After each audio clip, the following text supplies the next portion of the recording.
Greetings everyone. நம்ம டெய்லியும் banking and SSC point of வியூல 5 கொஸ்டின்ஸ் பார்க்குறோம். இன்னைக்கு என்ன கொஸ்டின்ஸ் இருக்கு அப்படிங்கிறத பார்ப்போம். First question, which state government has introduced a master plan to end human wild life conflict அப்படின்னு கேட்டிருக்காங்க. ஓகேவா?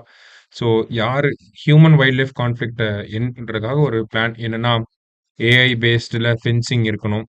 அடுத்தது பீஹைவ் ஃபென்சிங் அப்படிங்கிறதெல்லாம் இருக்கணும். அடுத்தது பயோ ஃபென்சஸ் இருக்கணும். பயோ ஃபென்சஸ்னா நமக்கு அந்த காலத்துல ட்ரைபல் பீப்புள்ஸ்லாம் பார்த்தோம்னா சில்லி செடியை இருக்கு இல்லையா, மிளகாய் செடியை வச்சு தான் ஃபென்ஸ் போடுவாங்க. ஸோ தட் அந்த காட்டத்துக்காகவே அனிமல்ஸ்லாம் கிட்ட வராது. ஸோ இந்த மாதிரியான டெக்னிக்ஸ்லாம் யூஸ் பண்ணி ஒரு 17 ஸ்ட்ராட்டஜிஸோட யார் பிளான் பண்ணியிருக்காங்க அப்படின்னா கேரளா கவர்மெண்ட் தான் பண்ணியிருக்காங்க. சரியா? அடுத்தது, India's first world audio visual and entertainment summit will be held in, அதாவது வேவ்ஸ் அப்படின்னு சொல்றாங்க. ஓகேவா? World audio visual entertainment summit அப்படிங்கிறது எங்க நடக்க போகுதுன்னா நமக்கு கோவால நடக்க போகுது. நவம்பர் மந்த் வந்து நடக்க போகுதுன்னு நேத்து சொல்லியிருக்காங்க. சரியா?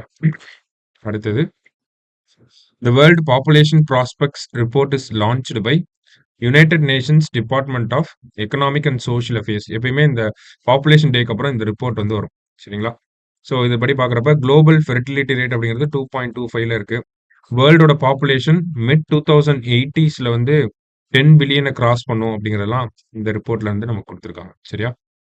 அதே மாதிரி according to world population prospects report, India's population will peak to 1.69 billion in which year. இந்தியாவோட பாப்புலேஷன் 1.69 பில்லியன் தான் அது பீக்கா இருக்கும். அதுக்கப்புறமா மறுபடியும் பாப்புலேஷன் டிக்ளைன் ஆக ஆரம்பிக்கும். எந்த வருஷம் இந்த 1.69 பில்லியன் பீப்புள் இந்தியாவில் இருப்பாங்க அப்படின்னு பார்த்தோம்னா 2054ல இந்தியாவோட பாப்புலேஷன் வந்து பீக் ஆகும். அந்த பீக் டைம்ல இந்தியாவோட பாப்புலேஷன் 1.69 பில்லியன் இருக்கும் அப்படிங்கிறத அந்த வேர்ல்டு பாப்புலேஷன் ப்ராஸ்பெக்ட்ஸ் ரிப்போர்ட்ல நமக்கு சொல்லியிருக்காங்க. சரியா? லாஸ்டா, which footwear company has partnered with Indian Olympic association as the official footwear partner for the Indian contingent heading to the Paris Olympics 2024. சமீபத்தில் பார்த்துருந்தோம். Paris Olympic to Los Angeles Olympic 2028 வரைக்கும் இந்தியாவோட ஸ்பான்சரா Bharat petroleum வந்து இருப்பாங்கன்னு. இப்போ இங்க என்ன கொடுத்துருக்காங்கன்னா ஃபுட்வியர் பார்ட்னரா யார் இருப்பாங்க, ஓகே, ஷூஸோட பார்ட்னரா யார் இருக்க போறாங்க அப்படின்னா பூமா வந்து இருக்க போறாங்க. சரியா? ஸோ இன்னைக்கு ப்ரிலிம்ஸ் பாயிண்ட் ஆஃப் வியூல ஒரு 5 கொஸ்டின் பார்த்துருக்கோம். நாளைக்கு 5 கொஸ்டின்ல மீட் பண்ணலாம். தேங்க்யூ.